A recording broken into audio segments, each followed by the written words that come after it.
to Gav Goes In. Big up yourselves each and every time. Big up to Lumi Rain. Big up to Barbara Joseph each and every time as well. Just reading through some of the messages. Yeah, I see that. Cole Palmer's out for 6 weeks now. That'd be a massive blow to Chelsea. But again, Chelsea have got a massive squad, so you wouldn't think that. Well, I mean, he is their best attacker for me, but they are going to miss him. But again, when you got players like Esteval, that will be looking at more game time. So yeah, I think they have got players that can cover it, but that can cover Cole Palmer. But definitely he's a miss, man. So yeah, it's one of them things where it's what happens. Injuries, man. 6 weeks, which ain't good. But I guess he'll be trying to get fit for that World Cup. But yeah, massive player Cole Palmer for Chelsea, and they've got to try and make do without him. But I think the fact that they got the the win against the champions at the moment, Liverpool, you'd have to say that they'll be fancying their chances moving forwards and be a bit more confident on that front. Big up to 40 Years Life. Big up for coming through. So, guys, yes, Premier League football back. Thank God. I mean, I'm pretty sure everyone can agree in the chat that this international break has been nothing but a headache. But yeah, it's just boring, international football, man. Every time it comes about, you always know you're never really going to get any of the top teams facing each other. As I said before, I'd much prefer seeing the World Cup qualifiers, or even if it's the European qualifiers. I'd much rather prefer seeing the format that the Champions League has done now, in terms of a lot of the teams playing against the strong other teams, because it's just annoying watching, as I say, England play the likes of Latvia. I mean, again, I didn't watch any international football over the break, apart from the first half of England and Latvia, which again, wasn't a great game. And then in the end, you see England running out 5-0 winners, which isn't to be which isn't a surprise, really, when you think about it. But yeah, listen, for me, Premier League back now. Obviously, Manchester United playing Liverpool on the weekend on Sunday. I believe it's a 4:30 kickoff or 4 o'clock? Can't remember. I will be doing a watch along for that, guys. So if you guys want to come along and watch the game with me as well, then by all means, come over and support the channel. But yeah, it's just good, man, that the Premier League's back now. And, I think it's just a lot to look forward to, Again, in regards to Manchester United and the manager, Ruben Amorim, again, I've had my say on Amorim. I'm going to park it a bit now because this club ain't serious. And as I said, the comments from Sir Jim last time to say that he deserves 3 years, we're going to see now, if Sir Jim is just talking nonsense, or if he's actually going to stick to his word. Because do I believe Ruben Amorim deserves 3 years? No way. He should have been sacked last season. But as I said, man, it's one of them things where we just got to wait and see. Just got to wait and see what happens, really. Because as I said, there's no point complaining, because this manager is somehow surviving. He's like a cat, really, when you think about it. So, yeah, we'll have to just wait and see what happens. But it is what it is. But listen, Man United, Liverpool, both teams desperate for a win. I think it's actually funny to say that you're actually looking at Liverpool as the team that you'd probably think needs to win more, which who would have thought that? Because I think everyone would actually agree that it was a must-win game for United. To think that Liverpool have lost their last 3 games in all competitions, second in the league on 15 points, 1 point behind Arsenal. I think United are 10th on 10 points. And I think, yeah, it's one of them things where Liverpool need the win for me more than United. And I think the fact that Liverpool at home, in front of their crowd are going to be expecting not only a result, but a performance as well. And again, United going there, for me, is definitely going to be a tough test, man, for Yeah, it's going to be a tough test. I think for United, in my opinion. I think United for me have to go there and not lose. I think if they pick up a point away at Anfield, you'd have to look at that as a positive point. But for me, I think the game's all on Liverpool. I think Liverpool. I've said this before. If Liverpool go there and start early, if they start quick, get a couple of goals up in the first half, I think they hold on to the lead and win. But a lot of it's going to be dependent on, for me, how both teams line up. I think if we're looking at Man United, how they might line up, I think this is going to be interesting. I think I can kind of predict what United are going to go with. I think if we're looking at the fact Lemens or Bayindir in goal, it's tough because it's a way to Liverpool. Does he start Lemens in a pressure game at Anfield, against rivals? Big up to Mike. Does he start him away at Anfield? I just don't know. Again, Bayindir is more experienced in this league, but Lemens played last game, clean sheet, although it was against Sunderland. I'm gonna say he starts Lemens. I think he starts Lemens. I think Lemens, the fact that Lemens had a clean sheet, the confidence will be high. So I'm definitely gonna say I think Lemens does start ahead of Bayindir. And again, I would have no problem with that if I'm honest, because I do definitely think that I don't rate Bayindir personally, but I'm just looking at the fact that is it because it's a pressure game, and does he want to give does he really want to protect Lemens really from the pressure game that is Liverpool? But I'm gonna say he goes with Lemens. I think the back three. I'm pretty confident of what he's gonna do, and I'm not gonna be surprised. I think he's gonna play Lenny Yoro, Matthias de Ligt, and Luke Shaw as the back three. Some people were saying maybe Harry Maguire might play. Not in this game, and I'll tell you why. Because if we're looking at potentially who the striker's going to be, you got either Isak or you got Ekatike. And again, we're going to go into Liverpool's team in a bit. So, yeah, big up all the mods, man. Big up, big up. So, yeah, listen, I think the fact you've got Ekatike and you've got Isak, two guys that are both mobile, you're going to need someone like a De Ligt, who's quite physical, that can match it with them as well. And for me, I just don't see Maguire playing because, as we know with Maguire's got the experience, but he hasn't got the legs. So I just think based on that, I think definitely, and it's probably the three that I will go with anyway, which is, Lenny Yoro, De Ligt, possibly Luke Shaw. You could possibly play Mazraoui in there, but I think personally, I think Luke Shaw will play. And again, his battle with Mo Salah out on that side, which is going to be key for me as well. So yeah, I'm going to say Luke Shaw, De Ligt, and Lenny Yoro. And to be honest with you, I ain't really got a problem with that. I think that's probably right. The wing backs is where it's going to be interesting, because I think the fact that United are going away from home, I can just see Amorim. I can just see Amorim playing fullbacks. I can see. I think Dalot starts. I think Dalot starts on the left, and I think he plays Mazraoui. So I reckon he's going to go over back five. I think he's going to go over back five personally, and I think 100% back five is what he's going to do. I'll be very surprised, to be honest with you, if he doesn't play the back five. Again, I don't like seeing Ahmad in this wing back system, but I'm pretty sure Ahmad doesn't start, because I think Ruben Amorim is going to set up to be more defensive. I reckon he's going to be more defensive than he is attacking wise for me, and I think Mazraoui plays.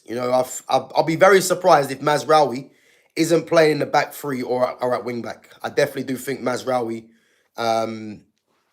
is gonna get a start.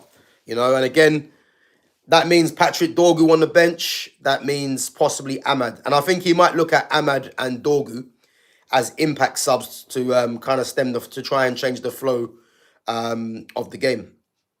So yeah, I think both of them be on the bench.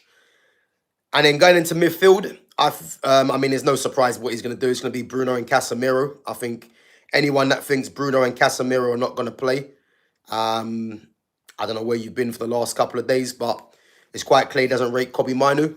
And again, he's fallen out with Ugarte, even though I don't rate Ugarte. So it's going to be Bruno and Casemiro in midfield. And then the front and then the 2 10s and the striker. Again, this is going to be interesting. So Mbeumo's going to play on the right-hand side, and then it's basically the number 9 and the left 10, which is going to be interesting. Now, again,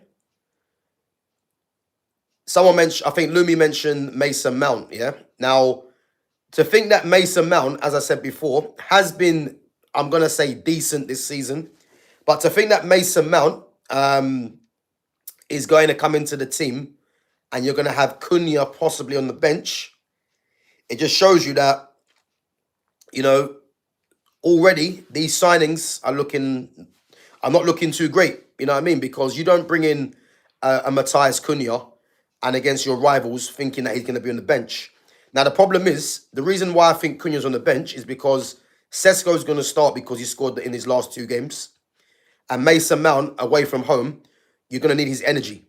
So, me personally, I wouldn't play Mount, but this manager, as we know, the way he likes to set up his teams, he's going to want high pressing and a lot of energy in that team, which is what Mason Mount provides. So, again, I think he's going to go with Mount, Sesko, and Mbeumo. And then, again, you've got the 2 wing-backs in Dalot and Mazraoui for protection, which basically means, that front part of the team, you're only really attacking with 3 players when you actually think about it. Because you've only got Mbeumo, Mount, and Sesko. Because I think United are going to be playing on the counter-attack for me. So, yeah, listen, it's not the team that I will go with, but I'm pretty confident. Yeah, that is what he's going to go with. I reckon that's what the lineup's going to be. I'll be very surprised, Again, let me know in the chat, guys, what you think the lineup's going to be for let me know in the chat, guys, what you think the lineup is going to be for Manchester United against Liverpool. Kevin's back in the chat. He's now got a picture up. Big up to Kevin, man. Kevin's back with a picture. So now we can hold him accountable for his comments. But as I said, Kevin, listen, opinions are free. But if you start disrespecting myself or any of my mods, you know what's going to happen. So let's hope it doesn't come to that, I'm going to go through some of your questions and your comments.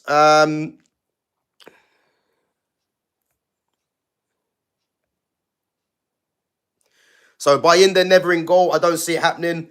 Lamens gave us a clean sheet, had a good game. Yeah, listen, I agree. I think Lamens plays. I'm just saying that because against Liverpool away at Anfield, does the manager go with experience in the league over a rookie, you would say? But again, I would play Lamens. I definitely would play Lamens. And I think he does do that. So, yeah. So, Gav, this isn't the game to change the defence during the game. Yeah, listen, I'm not saying it's going to change the defence. I personally think the back 3 is going to be De Ligt, Yoro, and Luke Shaw. I definitely do think that. It's the wing-backs for me, which I think he goes with 5 at the back. And I think that's just going to set a negative precedence to the game if he does that. And I think Dalot definitely plays. It's just whether Dalot plays on the left or the right. I think he plays on the left. And I think he's going to play Mazraoui. I think he plays Dalot up against Salah on that side. And then Luke Shaw. So he's going to be looking at Luke Shaw and Dalot for me to deal with Mo Salah, in my opinion. I think that's what he's going to do. And then have Mazraoui with his defence up against possibly Cody Gakpo on that left-hand side. So, Again, I'll be very surprised if he doesn't do that, which means on that bench, you're going to have a stronger bench than the lineup, which is crazy. Because to think that that bench could contain Kobe Mainu, Amad Diallo, Joshua Zirkzee, and Matthias Cunha, that bench is stronger than the actual lineup. But if there's one manager that will do that, it's this manager. So yeah, we'll have to wait and see what he does. Back three should be Shaw, Delitz, and Yoro. Yeah, I agree. I agree. You know, I like Aiden Heaven, but Aiden Heaven ain't getting a look in no more at the moment. But I think that back three of Yoro, Delitz, and Shaw, I'd be happy with. You know, I'd be happy with. Gav, I think the best way to hurt Liverpool would be us taking the game to them and pressing hard, but knowing the manager, he'll go in defence first. Well, listen, the best form of defence is attack. Like, everyone knows that. But this manager with this system, he's definitely, for me, not going to attack Liverpool, because if he was at home, then I'd probably say, you know, he might go for the jugular, he might go for the game. But I think in terms of them being away from home, and you got to look at it like this as well, you know, you're facing Liverpool, who are, you know, as many people would say, a wounded animal. They've lost the last 3 games. You know, they were the early season title contenders. They're now second, having lost 2 league games in a row. And playing against their rivals, Manchester United, they're not going to want to lose another game, especially in front of their own crowd. So,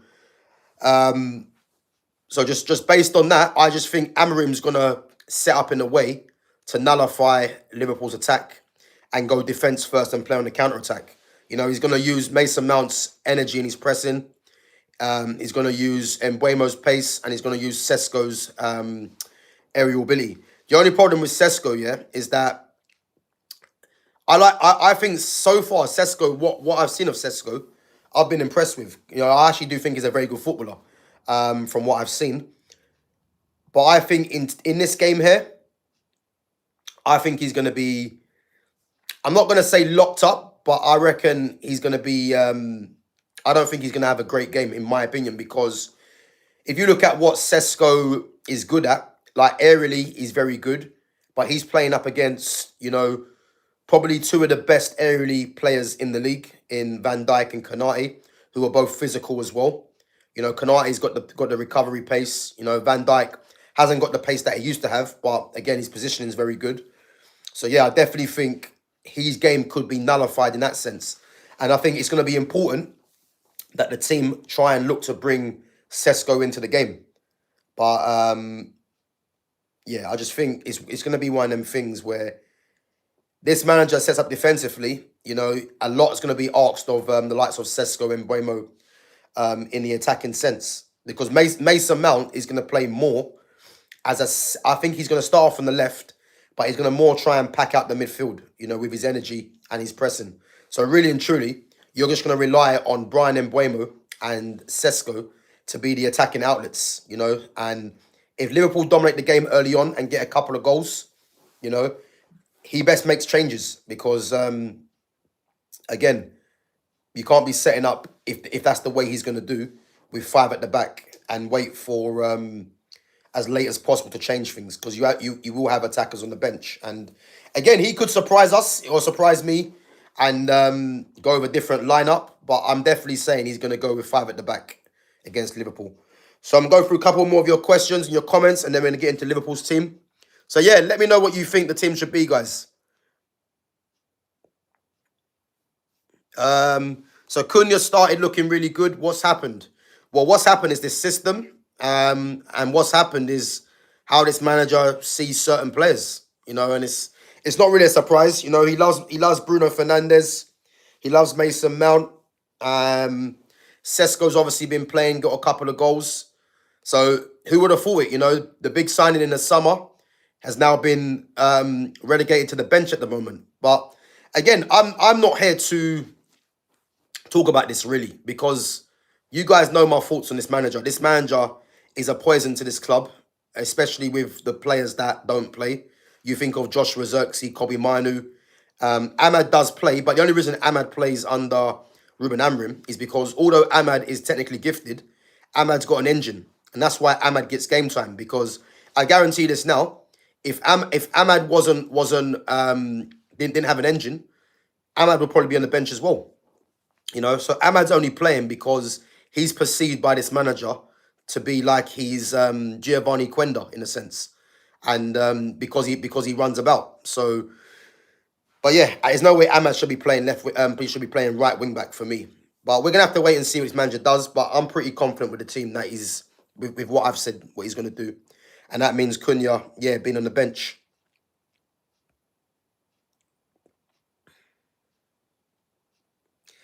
You know what? I was gonna say Dorgu and Dallo. I was gonna say that, but there's been times where Dallo just hasn't played. I mean, not Dallo, sorry, where Dorgu hasn't played. You know, and I think if you're looking at all the wing backs, Dorgu's the easy fall guy because Dorgu's the youngest.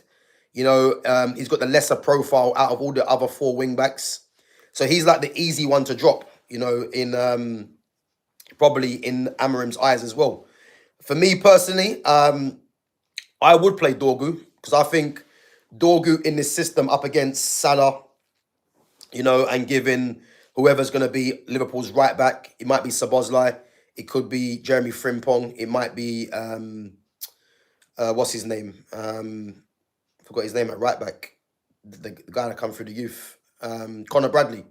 It could be him, but I just don't know. I think Dallo plays. Dallo definitely plays. It's just whether he plays left or right. And I think for me, he's gonna play. He's gonna play. I think he plays left back. Yeah, I think Dorgu's on the bench. Him and Ahmad will be on the bench. I believe. You know.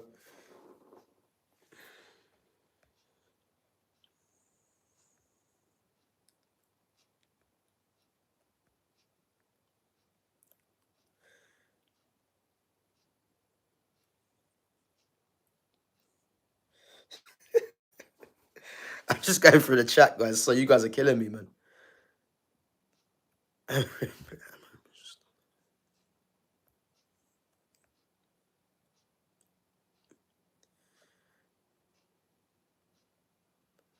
So what? Kevin's been blocked again. Listen, some people just can't behave themselves. Big up to the mods, whoever blocked him, man. As I said, if he's doing nonsense, then just time him out, man. Just time him out or block him, whatever it is. I'll leave it down to you guys, you know.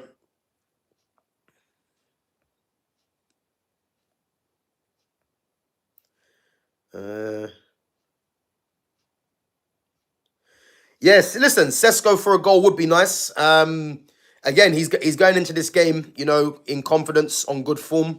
So you'd have to think that he'll be eyeing that. I reckon his task is going to be very hard to get a goal, especially if I believe the way that Amrim's going to set up as well.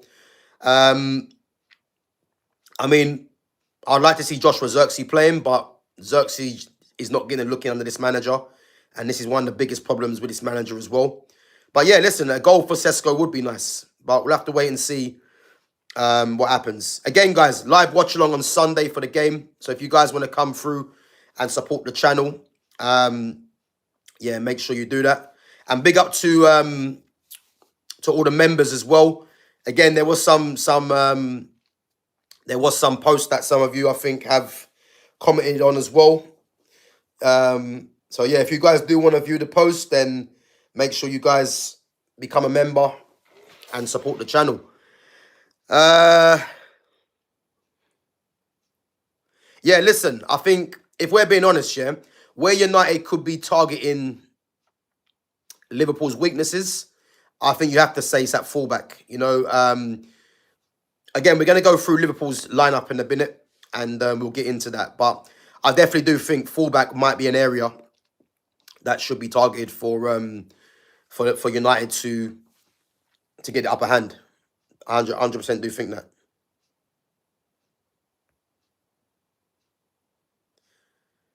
So Bruno needs to sit back and hold the midfield.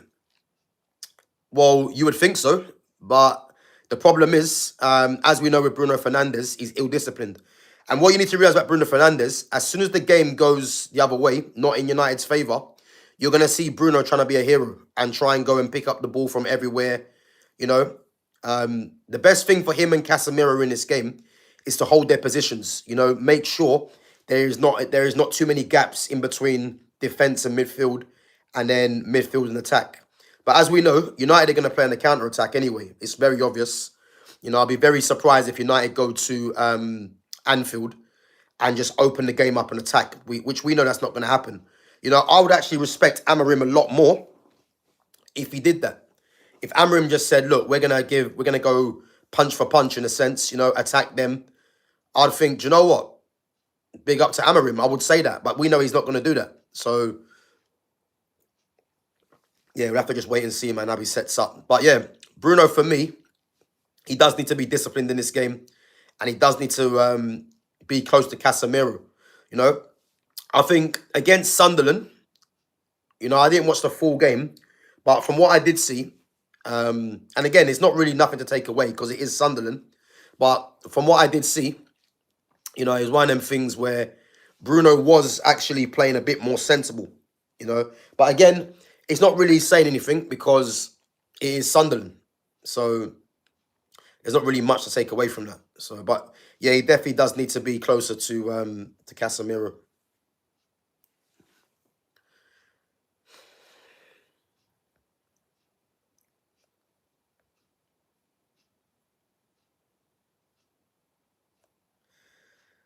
Guys, make sure this chat, guys, is moderated. As I say, mods, make sure you're doing your job. If you guys see anyone that is, you know, that isn't contributing to the channel and they're just on here trying to be disrespectful or whatever, then by all means just block them. But again, I want people to have their opinion and we can discuss it, man. That's what it's about. Ahmad is our best player before our new signings. He's just so good with his feet. Yeah, listen, he is our best player, man. He is for me. I think in terms of ability, you know, the top three for me are Ahmad, Xerxes, and then you can throw in, you know, the likes of Cunha or Kobe Manu, you know, on pure ability. You know, again, I'm talking about attacking players. So, yeah, he is, man. He is. And it just hurts me to see that Ahmad's playing as a wing-back because Ahmad's no wing-back. But this is what this man just got us watching, you know. So,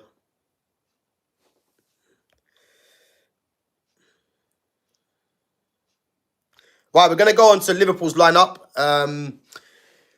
So, look, how are Liverpool going to line up? Well, as we know, Alisson obviously is out injured. So, Georgie Mamadashvili obviously will be in goal. Georgian international, and again, has he actually won a game with him being in goal yet? I'm not even too sure. But Mamadashvili will be in goal. The back four, you know, as we know, Konate and Van Dijk definitely going to play.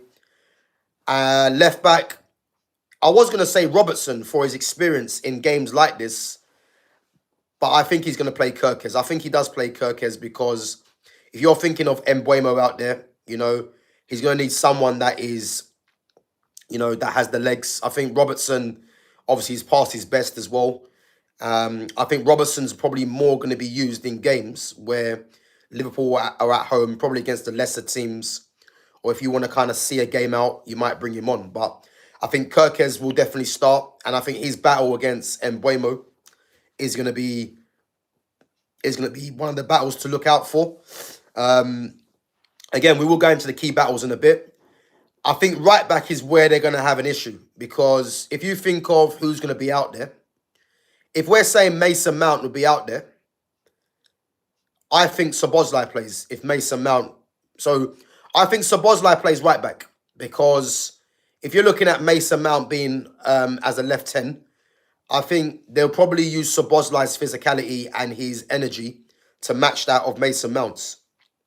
So I think you're going to see Mason Szoboszlai at right back for this game, which means Frimpong and Bradley I think will be on the bench. And I think the fact that Bradley was given, you know, a bit of a tough time against Chelsea last game, and Frimpong again going into a clash where Liverpool need to win, and you're thinking, you know, he's not really a right back anyway. I think Szoboszlai plays there for the protection because, as again, we all know he's a central midfield player, but can play at right back, and he has the physicality to kind of match what United will actually play out there. I think even if Cunha played out there, I think Szoboszlai is probably one that could come into the team and match that up anyway. So yeah, I'm gonna say Szoboszlai, Konate, Van Dijk, Kirkes as the back four. I think going into midfield, you know, Gravenberch is fit, so Gravenberch will be in there. And then I'm gonna say I think McAllister plays. I know McAllister hasn't been great, but I think at home, you know, he usually does have a good game at home. So Gravenberch, McAllister in the midfield. Now I think the front four is where it's gonna be interesting because Mo Salah's gonna play on the right hand side. You know, Salah's been poor the whole season, but his record against Man United is actually very good. And as I said, when you're a big earner, you know, games like this, you should be expected to start games, you know, and I think he's definitely going to start on the right hand side. I think the three is where I think is going to be the talking point because you're picking between Florian Wirtz, Alexander Isak, Hugo Ekitike, and Cody Gakpo. I think any of them four will be starting the game. I think Wirtz plays in the 10. I think Wirtz starts the game in the 10. I think Wirtz come on against Chelsea, you know, and to be fair, he actually looked quite decent. And the ball that he played for Salah, which Salah should have scored at Stamford Bridge, you know, that's a bit of quality that Liverpool are going to need in this game. So I think Wirtz plays in the 10. And then the next two positions is going to be interesting because you would think Alexander Isak is going to play because of the price tag. You know, I know he hasn't really got up to scratch yet with Liverpool, but you'd have to believe that with that money that's been spent on him, he is going to play. I think, because I want to say Ekitike starts as well. But I think one of Ekitike or Isak don't start the game because I think he does play Cody Gakpo, you know. So, I mean, if I'm Liverpool, you know, and it might be a bit of a brave one, but I play Wirtz, Ekitike, and Isak, you know, all three new signings. I'd give all three of them the game. Probably play Ekitike from the left, Isak through the middle, and then Wirtz in the 10. But I think Slot's going to go with Gakpo, Wirtz, and Isak, which means Ekitike might be on the bench. You know, I think he could do that. Again, let me know what your team is, guys. But I think he does that. So I think he does Mamadashvili in goal, Szoboszlai right back, Kirkes left back, Konate Van Dijk centre backs, Gravenberch McAllister in the midfield, Florian Wirtz just ahead of that in the 10. Salah on the right, Gakpo on the left, Alexander Isak up top. I think that's the team he goes with, you know. But again, he could easily start Ekitike and have Isak on the bench, you know, because Isak, he might look at it as Isak needs, you know, minutes off the bench to try and get up to scratch. Who knows, you know. So it's going to be interesting anyway. Let's go through some of your comments. Yeah, big up to Chris and Mark, man. Yeah, watch alongs, 100%, man. Going to be doing a watch along for this game.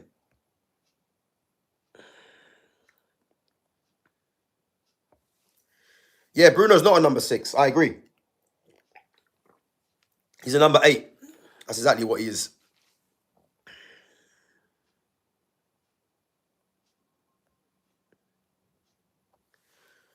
So I don't see Casemiro starting because of the travelling he did with Brazil. Amorim is now considering starting Ugarte. You know what, yeah? I was going to say Ugarte would start this game purely because of his energy in midfield. But you know what? That's actually quite a good point because if Casemiro has done that travelling, you'd probably think that... But again, Ugarte, I believe, done travelling as well. But again, because of the fallout of Ugarte and obviously him and Amorim have fallen out, and not to mention as well, because Ugarte does offer the energy in the midfield, Man United are definitely going to need to keep the ball as well, which Ugarte is not very good at doing. But yeah, that is one to watch. I'm going to say Casemiro starts the game. But if there is one change in that midfield, then it will be Ugarte for Casemiro. I think a lot of people think that... I see the other day someone saying Kobe Mino should play. Kobe Mino's not playing in this game. He's on the bench, And again, Kobe will come on probably for the last 15 minutes, probably, depending on how the game's going. So, yeah, Kobe's not starting.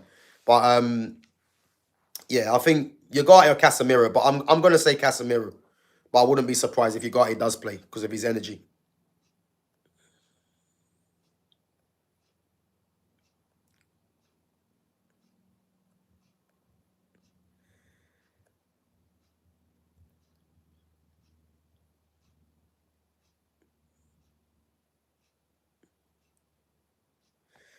So Liverpool versus Chelsea game showed how vulnerable Liverpool are in midfield this year. If only we had a Caicedo. Yeah, well, listen, they were chasing both Caicedo and Lavia, and to think that Chelsea have got both of them. This is why I was saying as well, yeah, I said this at the start of the summer. I'll be very surprised if Liverpool don't go in for a Baleba. I think the way that Liverpool play, with the high energy in midfield, Baleba being left-footed as well, and as we know, Baleba's left-footed adds balance to the team. I'll be very surprised if they're not in the ring for Baleba come January or the summer, because he would add a lot to that midfield, But again, let's hope that Manchester United do get Baleba. Let's hope.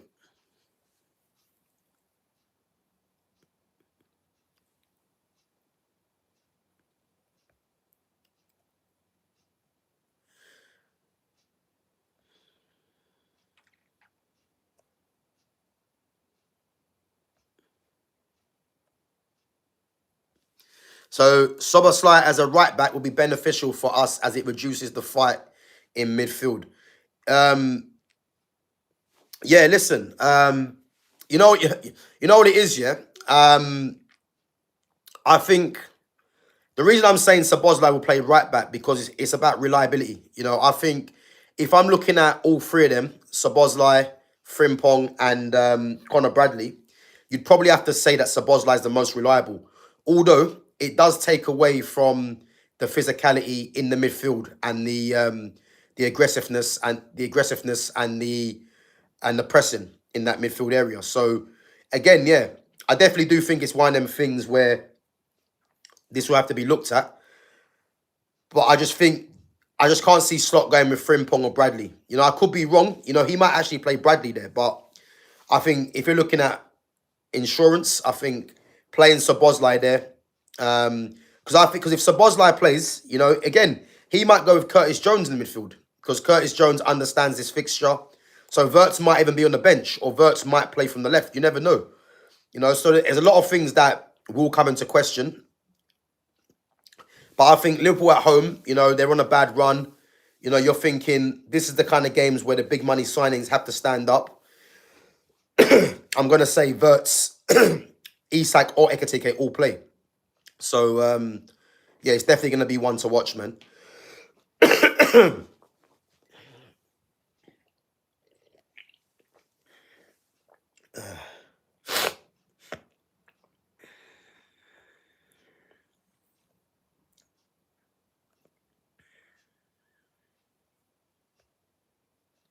Gav, do you want to make a sign in January?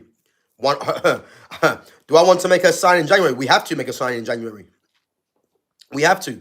Baleba comes to mind. But again, a lot of it's going to be dependent on what I want to know what happens with this manager. Because is this manager, does he make it to Christmas? And what pisses me off really, yeah, is the fact that we're just getting further and further away from when he should get sacked, Because before, again, I would have sacked him at the end of the season once he lost to Tottenham in the Europa League, and the fact that United finished 15th as well.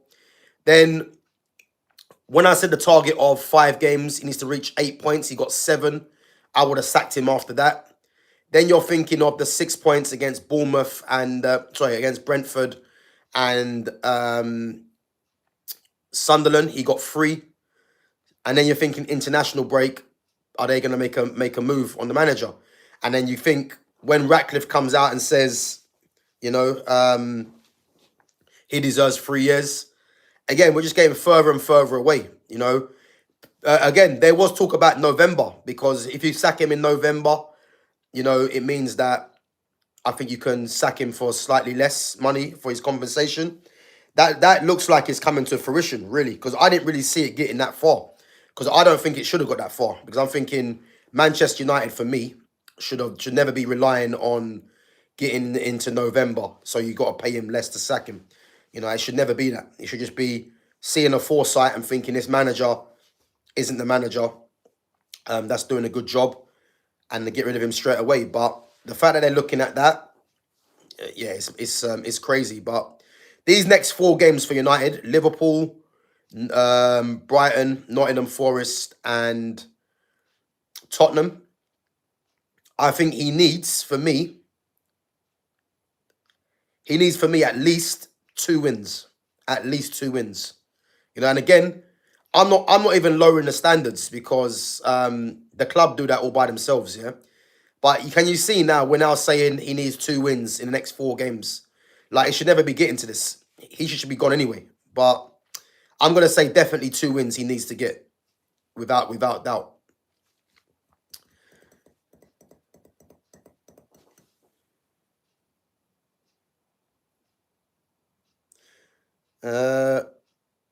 Yeah, I hear it. I hear it.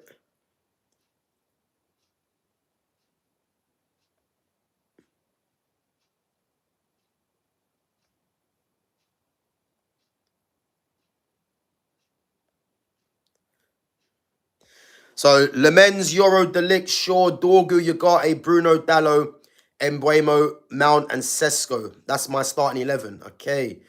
For me, yeah, Lemens, Euro, Delict, Shaw, I'm happy with. I mean, I would start Dorgu, so I'm happy with that. Dallo, Ugarte, Bruno, Embuemo, Mount, Sesko. So that means, yeah, as I said, that means Kobe Manu, Ahmad, Xerxes, and Cunha all on the bench. Yeah, that's exactly what I said. I mean, there's no way all 4 of them will be on the bench.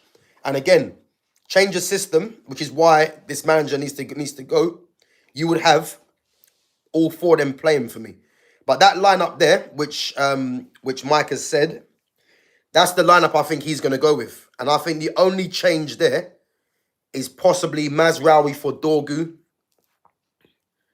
and possibly Casemiro for Ugarte. I think there's probably 2 changes there that I think the manager makes. But again, that's not a team that I really want to see. I'll be honest,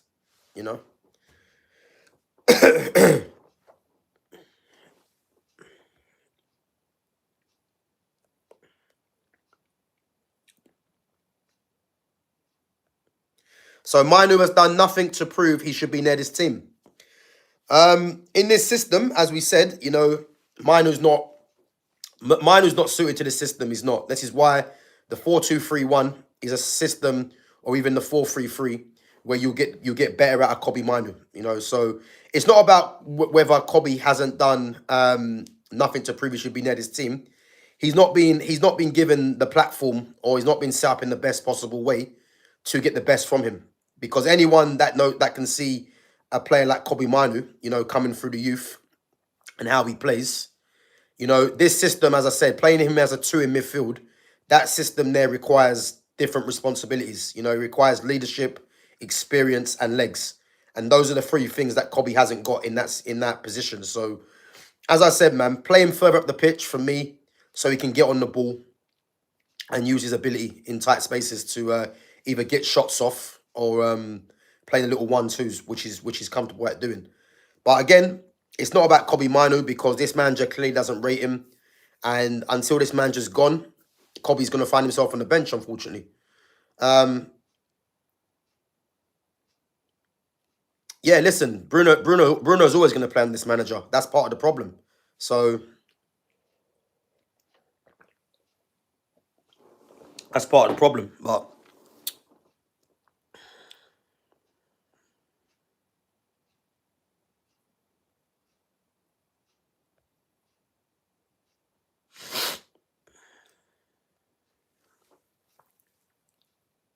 so Chelsea honestly have the best midfield in the league, especially when it comes to physicality. Yeah, I would say so. I mean, and that's not even Lavia, being fit. I think Lavia, if Lavia was to stay fit, I think you'd have to say him and Caicedo as a partnership, probably the best partnership in the league as a midfield pairing. Because I can't think of any midfield pairing that betters that. So, yeah, but Lavia obviously can't stay fit, man, and that's the problem. Um, that's a problem, yeah.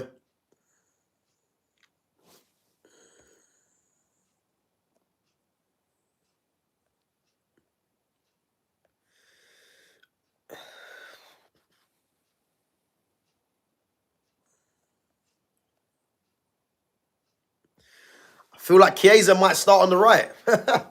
Nah, Chiesa's not going to start, man. Mo Salah's playing, man. Mo Salah's going to play. You know how things work, man. You know how things work. Like, listen, Mo Salah's the highest earner at the club.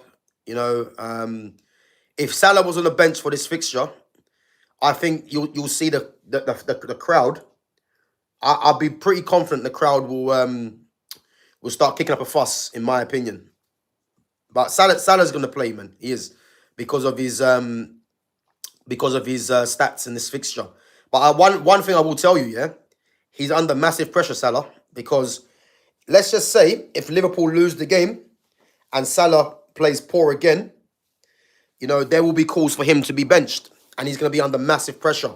You know, you're going to start getting people saying, has he declined or has he dropped off because he's got the big wage now? You know, these things will come into it. So, yeah, it's going to be interesting.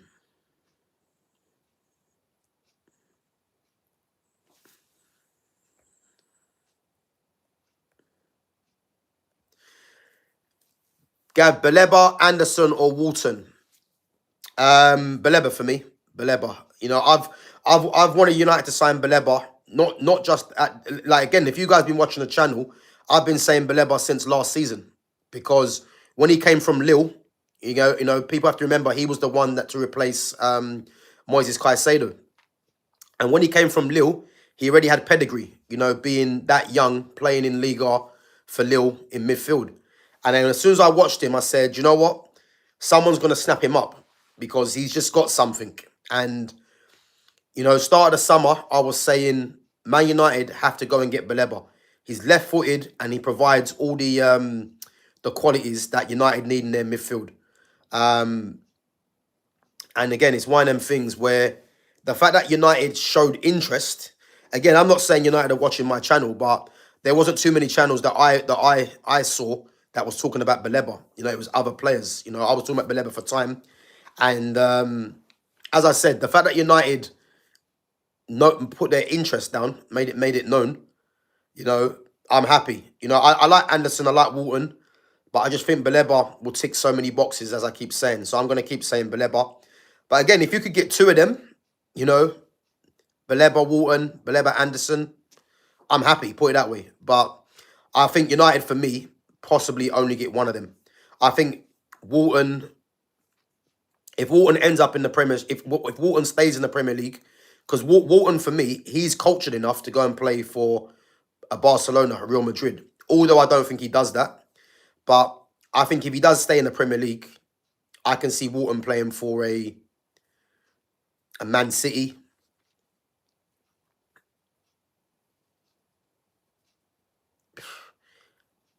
I was going to say Chelsea, but because again, he's in London already. But the only thing with Chelsea got a lot of midfielders. So unless they sell someone, he could become an option. Liverpool possibly as well. You know, Anderson for me, Elliot Anderson for me. I can see Anderson playing for a Liverpool. I mean, it's obviously been talk about Man City, you know, United. So yeah, they've got options. They've got options. But yeah, definitely I'm going to say Baleba, 100%.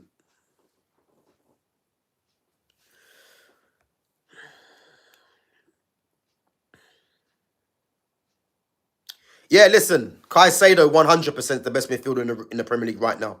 You know, I don't think that's even a debate. That's that I'm gonna have. Caicedo for me is one of the best midfielders in the world, along with Pedri, Vitinha, Frankie De Jong, and Ryan Gravenberch for me right now. So yeah, Caicedo for me is Caicedo is definitely the best midfielder in the league. You know, when he was signed for what 100 odd million from Brighton, I remember a few people were saying, how Chelsea spent that amount on one player. Now you're seeing why they spent that money. And at this moment in time, that price tag is looking, it's looking like 50 million, really, because he's that good. As I said, in terms of attacking and defending, he's one of the only midfielders I've seen that is equally adept at both roles. I think a lot of players, you either have them better attacking or better defensively. I think he's like possibly an 8 across the board in terms of attacking and defending. So, yeah, he's definitely one of the best for me, man, in the world. No doubt.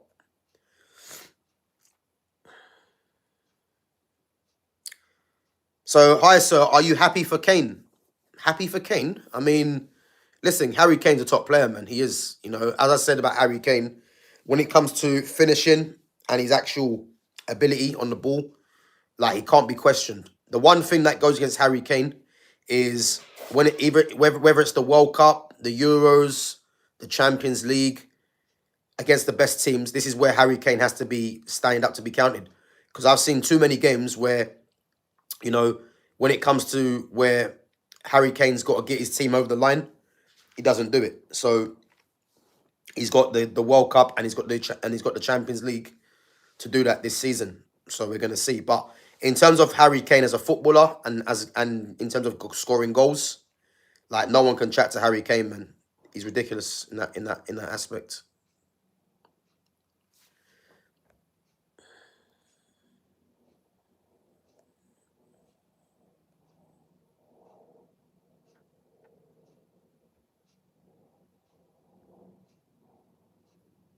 Yeah, big up to Fitz, man. Big up, Fitz. Big up.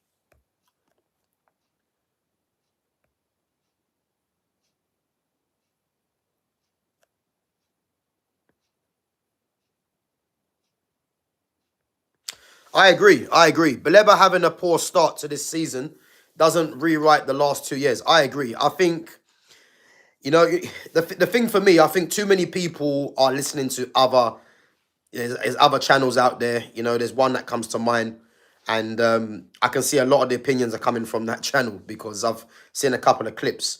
What I would say is Carlos Baleba for me, because he isn't doing that well at the moment at Brighton. Again, many factors come into it, but to say that he's been shit or whatever, again, we're only, 6 or 7 games into the season. So maybe his head has been turned. People might look at that as he hasn't got a great attitude or whatever, but we don't know the conversations that were being had behind closed doors, For all we know, Brighton could have said, we're going to let you go, and then backtracked, so that might have changed his stance on things. You never know. But for me, the fact that Baleba hasn't been that great to the levels that we know is actually good news, because does it mean that United could try and get him for slightly less than what was being quoted before? Who knows? But as I said, man, just go and get me Baleba. Everyone knows my top target is Eduardo Camavinga. I wanted Camavinga as the signing before Camavinga went to Real Madrid. When Camavinga was at Rennes, number 10 on his back before he left there, I said United have to go and get this midfielder, because I've been watching Camavinga when he first broke through. If anyone doesn't remember, Camavinga made his debut for Rennes at 15. Oh, wait a minute. Guys, sorry, I just clocked something. When Chelsea beat Liverpool, Jarrell Hatto jumped on Cole Palmer, and I think that's what gave him the injury for 6 weeks. I I actually didn't notice that. I didn't even notice that. Um, is that what ruled him out for further 6 weeks? Yeah, it was. It was. So what? So your so your Real Hatto jumped on Cole Palmer when they won the game against Liverpool, and then gave him and then put Palmer out for 6 weeks. That is madness. That is madness. Guys, come on, smash the likes up. It's only 6 likes. It's at least hit 10 likes, guys. There's 12 of you in here at the moment. If you're enjoying the content, you know, it's free content. Smash the like button and show some support to the channel. But as I said, yeah, so Camavinga made his debut for Rennes at 15. You know, and when I see Camavinga, I said immediately, this guy is going to one of the big teams, because when you're making your debut at the age of 15 or 16, you know, it's very rare that you're not gonna be a top player. And the fact that he was bought for 30 million, again, people are gonna say he's injury prone, etc. But he's a top midfielder. And again, I mentioned the best midfielders in the world right now. The only reason Camavinga's not in there for me is because he's got to stay fit. Because if he stays fit, he's arguably in the top 3 best midfielders in the world, easily. You know, the guy's got so much ability, you know, and he's tenacious, he's left-footed. So he's someone that I've wanted United to sign for years. And again, he's my top target, but that's not going to happen. So, well, it's looking like it's not going to happen. If Real Madrid ever said, like, he's up for sale, Man United have to be in the ring for him. I don't, like, they've got to pull out all the stops for him, you know, in my opinion. So,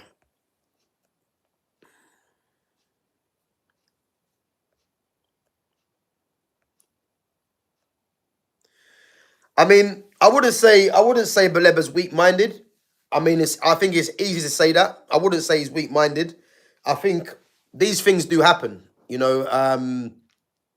But I can kind of see people saying he might be weak-minded, but I don't agree. I don't agree with it. You know, there is such things as a loss of form. You know, you never know. His confidence might be low. We just don't know. But I wouldn't say he's weak-minded. I wouldn't say that. I just think it's easy to have that vantage point of saying he's weak-minded because he hasn't been playing that well. But players don't play well every game. So yeah, as I said, man, there's no part of me that's saying United shouldn't sign him because of his start to the season.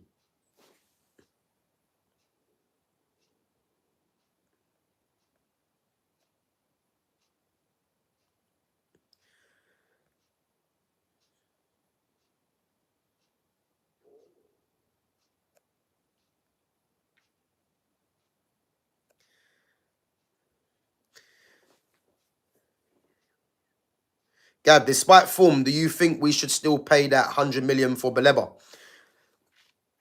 Yeah, I do. I do. But again, I think people need to realise Man United are not going to fork out 100 million straight for Baleba. You know, it's going to be on installments, in my opinion. I think United could do something, you know, over 4 or 5 years where they pay a certain amount. You know, it could be like 20 mil or it could be something less than that. Who knows? But Man United are not going to pay 100 million. So when we're seeing that he's going to go for 100 million, it's not 100 million up straight, up front, because there could be potential add-ons. You know, there could be appearances in there that might add up to the 100 million. So yeah, a lot of these things will be factored into it. You know, again, because his form hasn't been great, you know, Brighton might take slightly less. But again, it's down to Man United's negotiation team to try and get a good deal really for the club. So but yeah, I'll still definitely go for Baleba. But I think Baleba's going to tick a lot of boxes, and he's a must signing for me. He's a must signing, no doubt.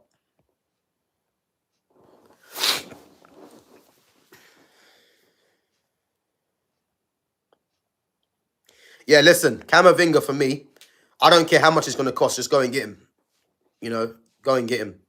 As I say, putting injuries to the side, you know, he's one of the best midfielders in the world when he's fit. So again, he's back fit now, and his aim now is to stay fit. So if Real Madrid ever put him up for sale, you know, you're gonna see a whole host of clubs going for him. I do definitely believe that.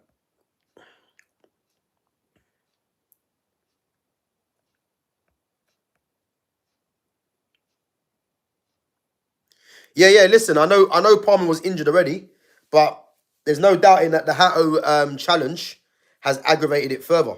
So, and again, you can see when Hatto run into him, yeah, you can tell that Palmer tweaked something. So Hatto's basically extended Cole Palmer's his injury. It's crazy. You know, it's crazy. Like celebrations has got Cole Palmer a further 6 weeks out. Like that's madness.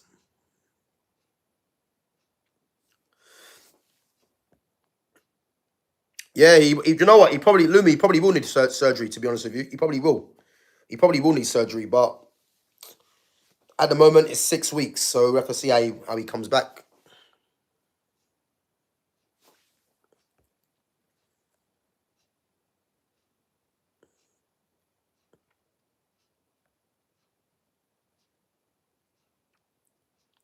Yeah, listen, I'd definitely buy Camavinga. Like, I think there's some players, yeah, when you have an injury record, and again, is his injury record that bad in comparison to other players?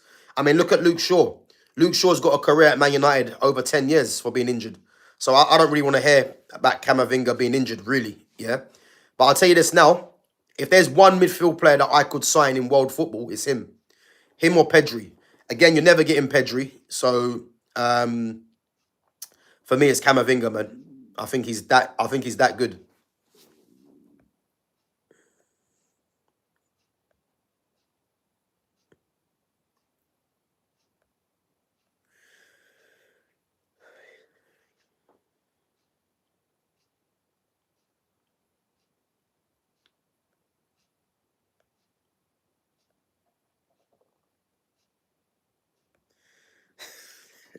This chat's killing me, man. The chat's going off today, man. There's a few of you, man, just going back and forth. I'm just staying out of it because, yeah, listen, 100 million for Camavinga. Pay the money. Pay the money. Pay the money.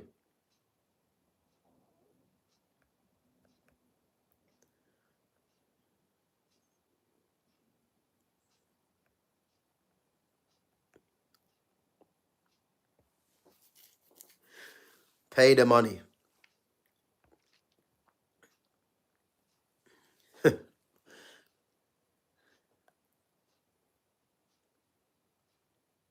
Yeah, listen, as long as you're respectful, man, and that's all that matters. That's all that matters. But one thing's for sure, man, as soon as you start getting disrespectful, you know, you're going to get timed out or blocked. Like, I ain't got time for that. So keep it respectful and everything's good.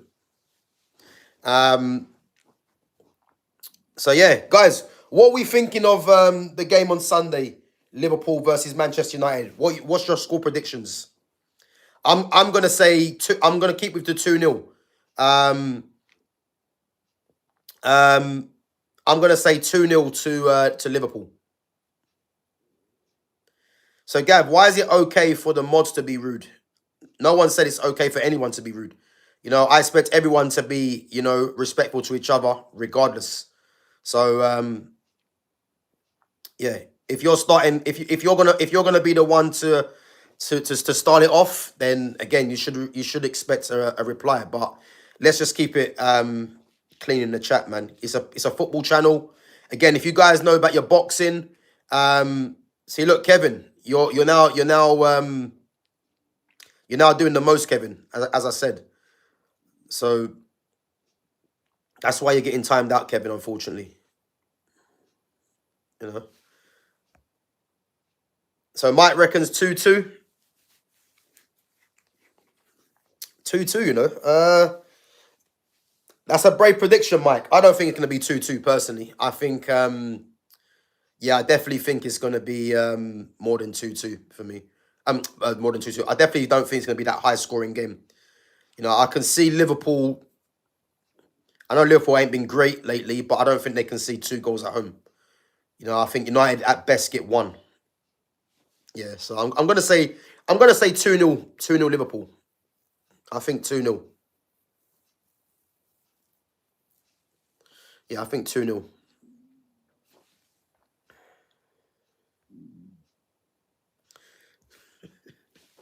I was always told if someone hits you, hit back. Yeah, listen, I hear that. I hear that, Lumi. I hear that. You guys are killing me, man. Um,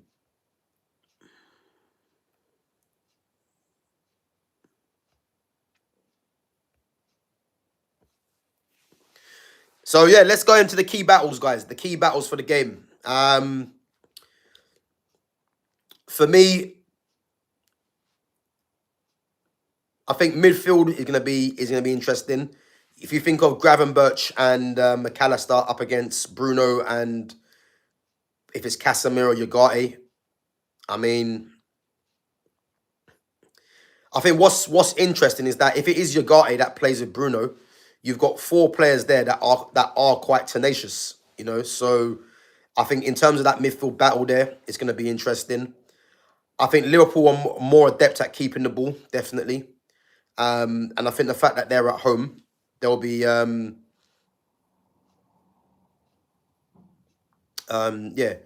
I think the fact that they're going to be at home, they're going to be fancying that they win that they win that midfield battle. I think Salah against Luke Shaw on that side. You've got two players that are definitely past it for me. And Luke Shaw, I think, normally has a decent game against Salah. And again, Salah's going to be under pressure to perform. Luke Shaw, as we know, is a very good defender, but in terms of his application to the game has always been questioned. But as a defender, someone that's got good strength and very good recovery pace as well. I think he could deal with Salah out there. So I think that's going to be a good battle. I think what's going to be interesting is if it is Mason Mount and Luke Shaw out there, up against Szoboszlai and Mo Salah, that could be a key battle out there because Szoboszlai, again, can step into midfield from right back. He can go on the overlap and allow Salah to come in field, which could give Luke Shaw problems. And again, that's going to be a lot dependent on Mason Mount tracking the runs. Again, if Dorgu does play there as well, Dorgu's athleticism could cause problems. And again, if you think of it like this, yeah, you're going to have 3 against 2, really, which possibly is looking like Luke Shaw,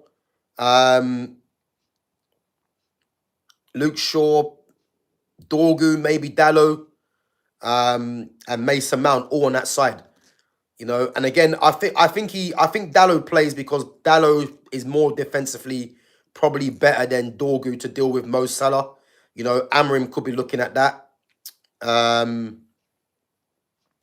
Who knows, man? It's going to be interesting. That's what I will say. Definitely. Isak against De Ligt. I think Gakpo against Lenny Yoro is going to be interesting as well on that side. And I think that's why I believe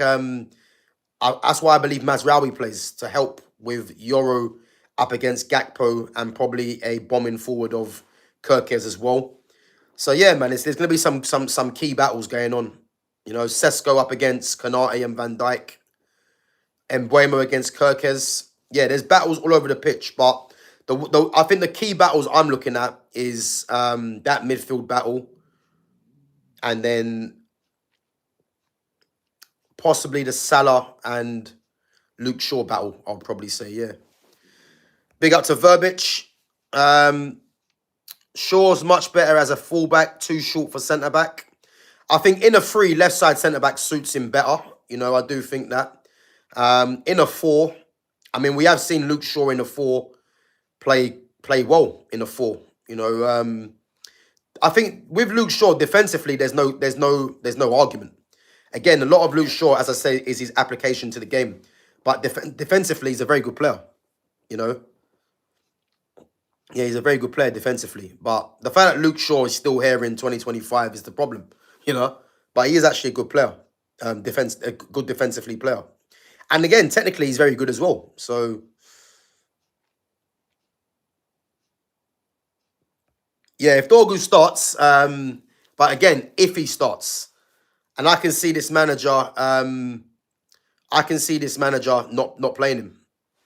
I definitely can see this manager not playing him because I think Dallo plays. It's whether Dallo plays left or right, and if Dallo plays on the left, I think he might go Mazraoui. I just don't know if Ahmad starts. Again, I could be wrong.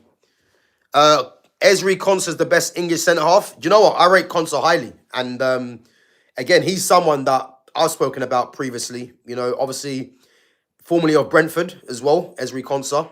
Formerly of Brentford. Was it Brentford or no, sorry. Formerly of Charlton, should I say. Formerly of Charlton. And as I said, Konsa's a very good defender. And I think if we're taking at John Stones, because John Stones can't really stay fit, you know, the centre-back pairing for England should be Konsa and Guehi. No doubt. No doubt it should be them. But I think if John Stones is fit, he plays for England for me.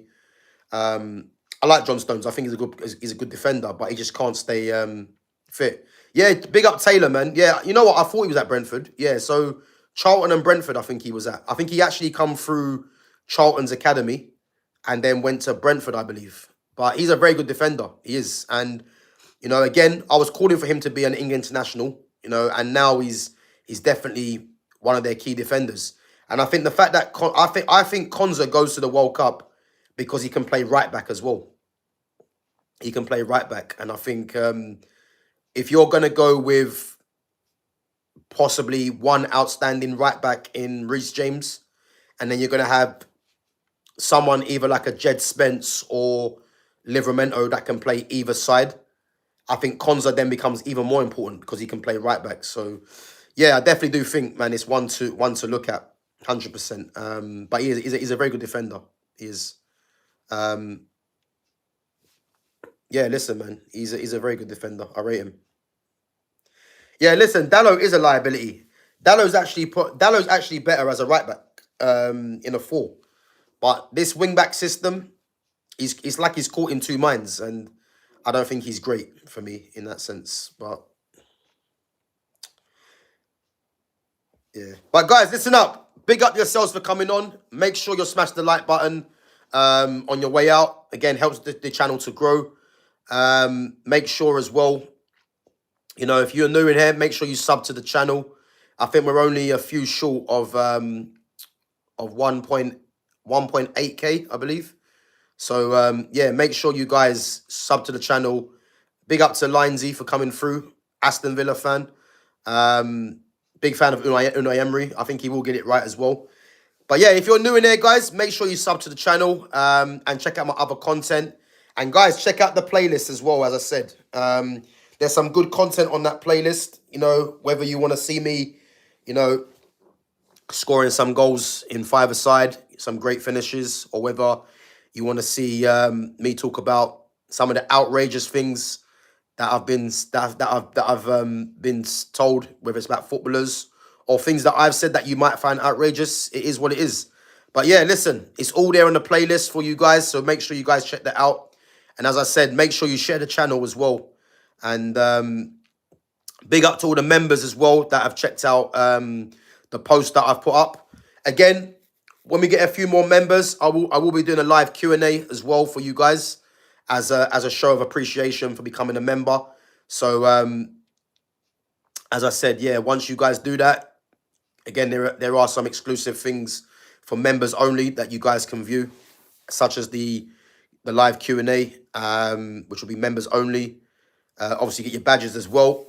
And there's posts in there that you guys can view, which are members only. And there's going to be more to come as well. So, again, make sure you guys start becoming a member and showing some support to the channel. And again, guys, I've got my boxing fight coming up in December. And obviously, training started. You know, I had my first training session on Wednesday. And I got training this Sunday as well. But I will be getting some content out, you know, whether it's sparring, fitness, or some pad work, which will be going up as for members only as well. So yeah, make sure you guys keep an eye on that. And as I said, it's much appreciated you guys supporting the channel, coming through each and every time. So yeah, gonna be back. What's tomorrow? Saturday. I'm not sure if I'm back tomorrow yet. But 100% guys on Sunday for the live watch along. So yeah, make sure you guys come through. I'll possibly be going live for the live watch along at 3:30. I got to check what time the game's on. If the game's at 4 o'clock, we'll be going live at 3:30. If it's at 4:30, we'll be going live at 4 o'clock. So yeah, make sure you guys come through and support the channel. Big up to all the mods each and every time as well. Big up to the newcomers as well for contributing. And as I said, yeah, not sure what time if I'm live tomorrow, but definitely Sunday. So yeah, big up yourselves, and I'll catch you guys in a bit. Take it easy.